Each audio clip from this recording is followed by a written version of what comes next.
दिनांक 21/6/2026 रोजी आपल्या ग्रामपंचायतमध्ये जी पाणी कमी पडलं त्यासाठी या आपल्या जुन्या बोरिंगमध्ये हे सर्व कामगार आलेले आहेत बोरिंग मशीन टाकण्याकरता. माझा मित्र गोविंदा, सोबत सोनू, सोबत हा 10 हत्तीचं बळ ज्या गडीजवळ आहे तो गौतम, सोबत हा शैलेंद्र ज्याच्या डोक्यामध्ये जो न्यूट्रॉन आहे याचं डोकं याच्याकडे दिलेलं आहे. आणि शेषराव हे उत्तम असे आहेत की हे कामगिरी करणारे, म्हणजे जे छत्रपती शिवाजी महाराज होते त्यासोबत जे काम केलं हे या धर्मवीर ज्यांना बुद्धिमत्ता होती असे हे, त्यांचं नाव मला आठवण नाही राहिलं ते हुशार होते.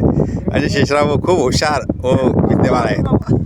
आणि सोबत मी सोपान सळोकार जे यांना फक्त यांच्यासोबत राहून आणि काम करण्याचा प्रयत्न करत आहे. आणि हे प्रल्हाद भाऊ सर्वात डोकंदुखी आहेत आपल्या ग्रामपंचायत बिरबल, म्हणजे आपल्या तायडेबा. या सौंदर्यीकरणामुळे हे जे तलाव आहे ना याचं पाणी खूप कमी केलं, ज्याच्यामुळे दुष्काळ येऊ शकतो. पहा बरंचसं पाणी असं कमी झालं, म्हणजे आपल्या बोरिंगपासून हे पाणी खूप दूर गेलं. पण यावर्षी हा जो दुष्काळाचा जो नियम आहे निसर्गाचा तो आपल्याला यावर्षी मिळत आहे.